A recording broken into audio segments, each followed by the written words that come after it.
തീരുമാനിച്ച വ്യക്തികളൊക്കെ അബ്രഹാമിന്റെ കൂടെ വരുവാൻ യോഗ്യരായി കൂടെ പോന്നു. പക്ഷെ ഒരുവന്റെ പേര് അവിടെ എടുത്തു പറഞ്ഞിട്ട് ആരുടെ പേരാണെന്നറിയാമോ? ലോത്തും അവരോട് കൂടെ പോയി എന്ന് പറഞ്ഞാൽ ഒരു പക്ഷെ വിളിച്ചിട്ടുണ്ടാകില്ല, ദൈവശബ്ദം കേട്ടിട്ടില്ല. പക്ഷേ അബ്രഹാം പോലും ഒരു പക്ഷേ അബ്രഹാമിനെ ഏറ്റവും കൂടുതൽ സ്നേഹിച്ചവനായിരിക്കും ഈ ഒരു പക്ഷേ ഈ ലോത്ത്. അല്ല, അബ്രഹാം പോന്നപ്പോൾ എന്ത് ചെയ്തു? താനും കൂടെ പോരുന്നെന്ന് പറഞ്ഞ് തന്റെ പ്രിയപ്പെട്ടവരെ തനിക്കുള്ളതിനെ എല്ലാം കൂടെ കൂട്ടി അബ്രഹാമിനെ കൂടെ പോരുക. ഹല്ലേലൂയ. എന്ന വേൽക്കാലം ഞാൻ പറയട്ടെ, കൂടെ പോന്നിട്ട് കാര്യമില്ലേ? ഹല്ലേലൂയ. കൂടെ പോരുന്നവരും ദൈവശബ്ദം കേൾക്കുന്നവരായി തീരണം.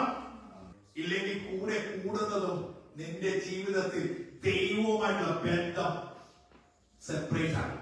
അതുകൊണ്ട് 13-ാം അധ്യായത്തിലേക്ക് വരുമ്പോൾ നമുക്ക് കാണുവാൻ കഴിയുന്നത് സെപ്പറേഷൻ ആണ്.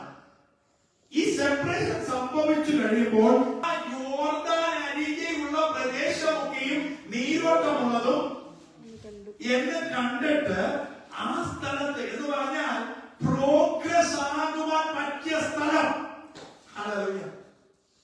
ഇന്ന് നമ്മുടെ ജീവിതത്തിൽ അതാണല്ലേ, ഒരു സ്ഥലം തിരഞ്ഞെടുക്കുമ്പോ നമ്മുടെ മാനുഷികമായ ബുദ്ധിയിൽ വിത്ത് അവർ ഓൺ നോളേജ്, നമ്മുടെ സ്വയമായ ചിന്തയിൽ നമ്മൾ പറയുമ്പോ ഈ സ്ഥലം കൊള്ളാം. Are you here? Going to hear, or are you waiting to hear the voice of the Lord? Amen. നമ്മൾ ദൈവശബ്ദത്തിന് വേണ്ടി കാത്തിരുന്നിട്ടുണ്ടോ? ആ ഒരു വിഷയത്തോടുള്ള ബന്ധത്തിൽ ദൈവശബ്ദം, ദൈവമേ ഇത് എനിക്ക് വേണ്ടി ഒരുക്കപ്പെട്ടതാണോ എന്ന് പലപ്പോഴും നല്ല സ്ഥലം, അവിടെ വലിയ വലിയ ആൾക്കാർ താമസിക്കുന്ന സ്ഥലം, ഏറ്റവും ബെസ്റ്റ് ചോയ്സ്, എനിക്കത് അവിടെയാണ് ലഭിക്കേണ്ടത് എന്ന് നാം തീരുമാനം എടുക്കുമ്പോൾ are we depending on God? നമുക്ക് നല്ല സാക്ഷ്യം പറയാറുണ്ട്. ഞാൻ ദൈവത്തിൽ ആശ്രയിക്കുന്നു, അവനെ തള്ളിക്കളഞ്ഞിട്ടില്ല, ഉപേക്ഷിച്ചിട്ടില്ല എന്നെല്ലാം പറയുമ്പോൾ ഞാൻ എടുത്ത തീരുമാനം ദൈവഹിത പ്രകാരമുള്ള തീരുമാനമാണോ?